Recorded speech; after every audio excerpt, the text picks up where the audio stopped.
Salut tout le monde, c'est Ashley Von et aujourd'hui, on se retrouve pour une nouvelle vidéo. J'espère que vous allez bien, moi ça va nickel. Comme vous avez pu le voir dans le titre, aujourd'hui, on va parler des personnes toxiques. Vous savez, ces gens qui disent vous apprécier mais qui en fait vous détestent. On va essayer de déceler ensemble les signes qui montrent que quelqu'un vous déteste. Parce que oui, parfois c'est difficile à voir, surtout quand la personne est hypocrite. Alors, restez bien jusqu'à la fin de la vidéo. On a plein de choses à décortiquer ensemble. C'est parti!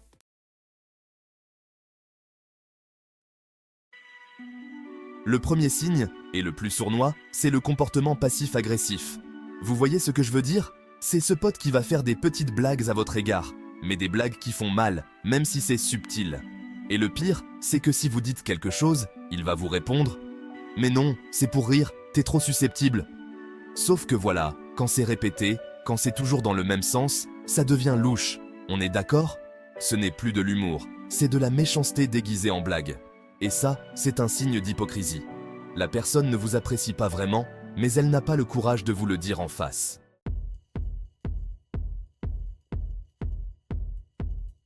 Deuxième signe, que quelqu'un vous déteste en secret. Les compliments qui sonnent faux. Vous voyez ce que je veux dire? C'est ce compliment qui arrive comme un cheveu sur la soupe, sans raison particulière. On sent que ce n'est pas sincère, que c'est forcé. Par exemple, vous portez un vieux t-shirt délavé que vous adorez, mais qui n'a rien de spécial. Et là, la personne qui vous déteste arrive et vous sort. « Ouah, mais j'adore ton t-shirt, il est trop stylé !» C'est louche, non? On dirait qu'elle cherche à vous amadouer, à vous faire croire qu'elle vous apprécie, alors qu'on sent bien que c'est faux.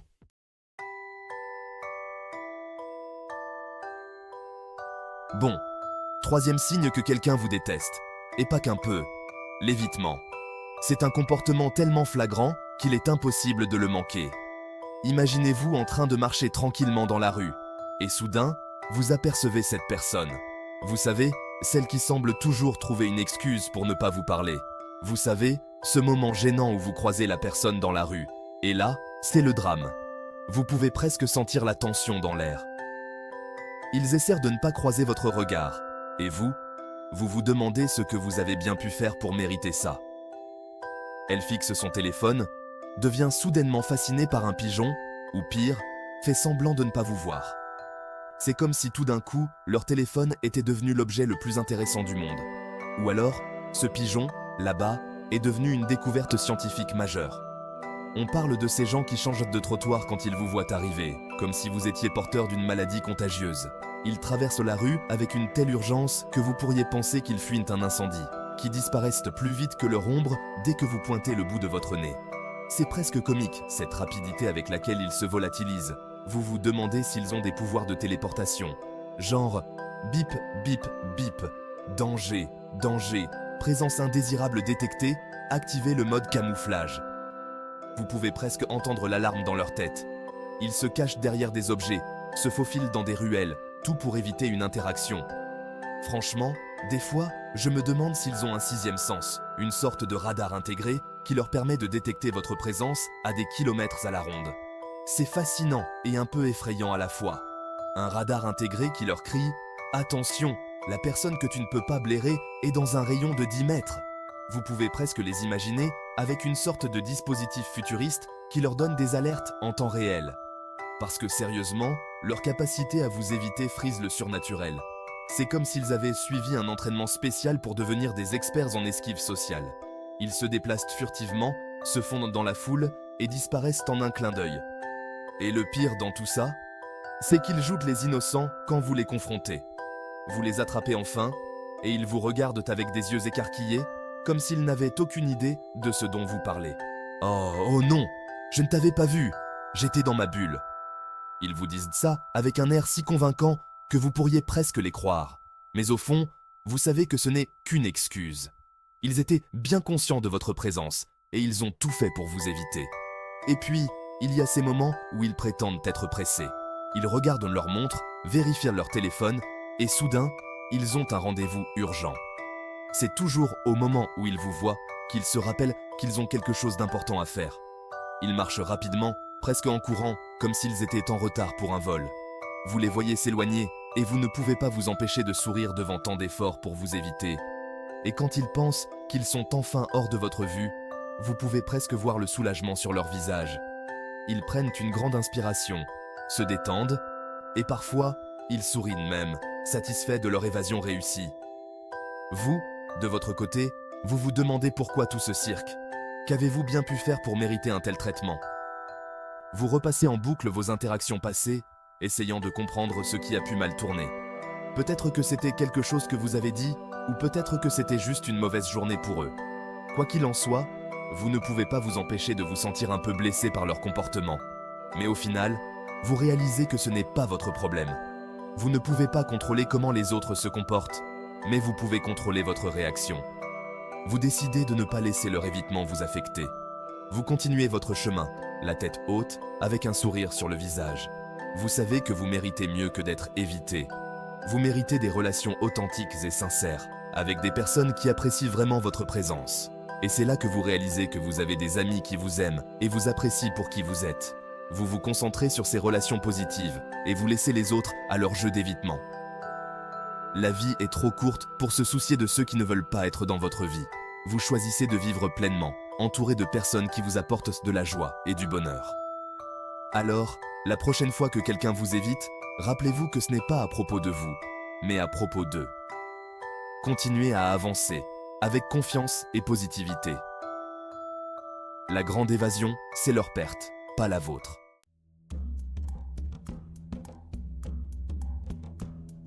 Bon, on a tous déjà entendu des rumeurs, non? Ces petites histoires qui circulent, souvent sans fondement, et qui se propagent à une vitesse fulgurante. Elles peuvent commencer par un simple commentaire innocent, mais avant que vous ne le sachiez, elles se transforment en quelque chose de bien plus grand, et souvent bien plus méchant. C'est comme un virus qui se propage, sauf qu'au lieu de te donner la grippe, ça te donne juste envie de prendre une douche après. Vous vous sentez sale, même si vous n'avez rien fait de mal. C'est cette sensation désagréable de savoir que des gens parlent de vous dans votre dos. Et souvent, ce qu'ils disent n'est même pas vrai. Mais quand les rumeurs et les potins deviennent une habitude, surtout venant d'une personne en particulier, c'est louche. Vous commencez à vous demander pourquoi cette personne ressent le besoin constant de parler des autres. Est-ce par ennui, par jalousie, ou peut-être par insécurité? C'est comme s'il prenait un malin plaisir à salir votre réputation. Ils semblent se délecter de chaque petit détail juteux qu'ils peuvent te trouver, et ils ne se soucient pas des conséquences que cela peut avoir sur votre vie.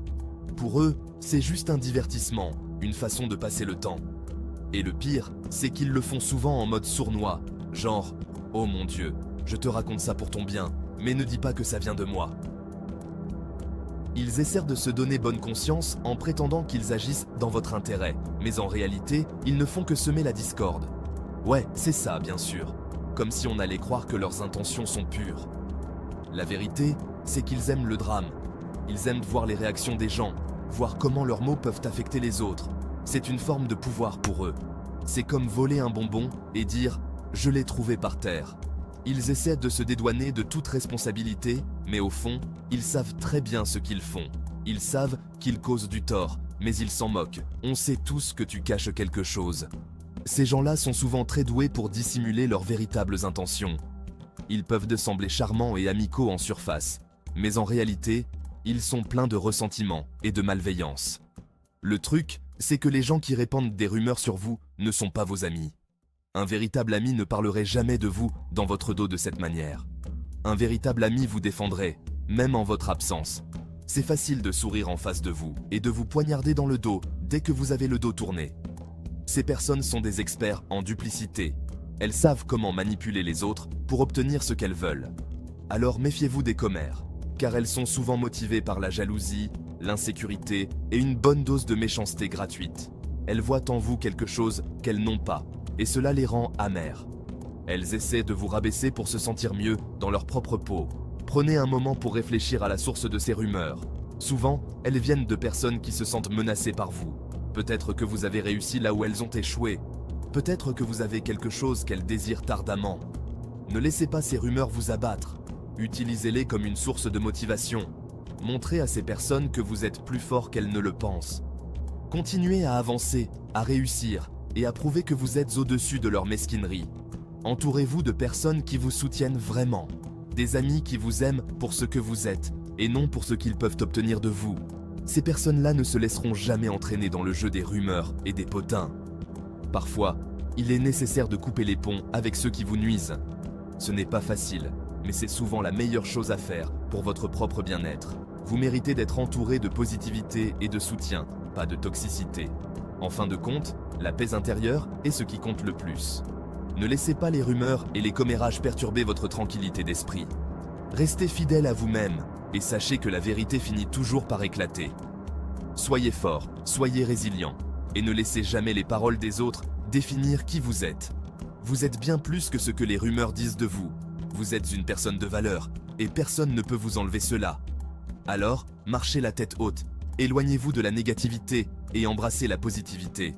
Chaque jour est une nouvelle opportunité de montrer au monde qui vous êtes vraiment. Ne laissez jamais les rumeurs vous définir. Vous êtes maître de votre propre histoire.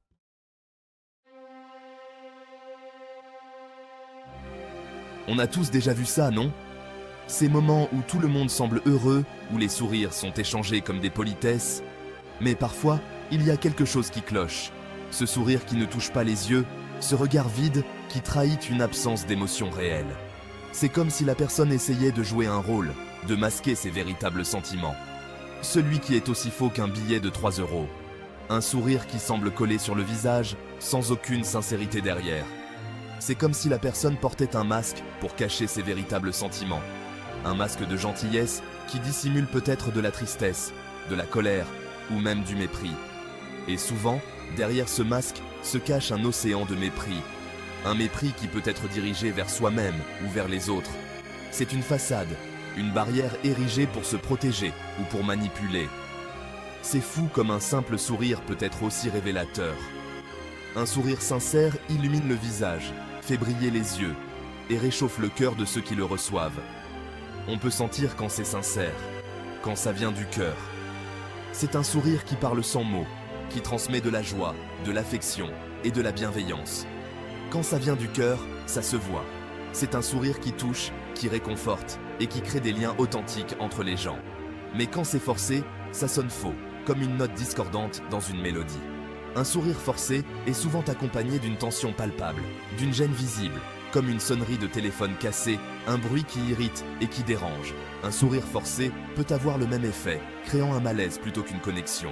Vous savez, celle qui vous donne envie de jeter votre téléphone contre le mur? C'est cette même frustration que l'on ressent face à un sourire qui manque de sincérité.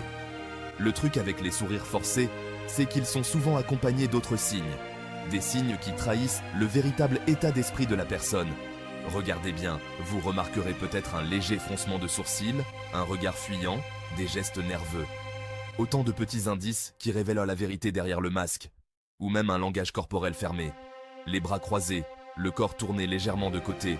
Autant de signes de défense et de distance. C'est comme si leur corps entier criait « Je ne te supporte pas !» Mais ils continuent de sourire, parce que c'est ce qu'on attend d'eux. Parce que dans notre société, un sourire est souvent perçu comme un signe de politesse, même quand il est faux. Pourtant, il y a une libération à enlever ce masque, à montrer ses véritables émotions, à être authentique, même si cela signifie montrer sa vulnérabilité.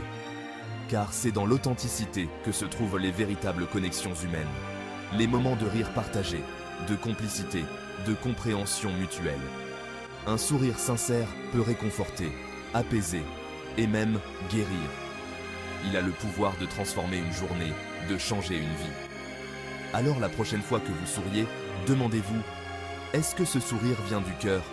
Est-ce qu'il reflète vraiment ce que je ressens? Parce qu'un sourire authentique, c'est un cadeau.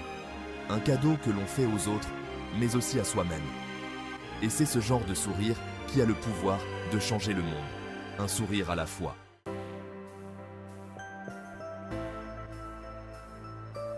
Voilà, j'espère que cette vidéo vous a éclairé sur les signes subtils de la haine et de l'hypocrisie. N'oubliez pas que votre intuition est votre meilleur allié. Si vous sentez que quelque chose ne va pas, c'est probablement le cas. Protégez votre énergie et entourez-vous de personnes authentiques et bienveillantes. Merci d'avoir regardé. Si vous avez aimé cette vidéo, n'oubliez pas de liker, commenter et vous abonner pour plus de contenu. À la prochaine.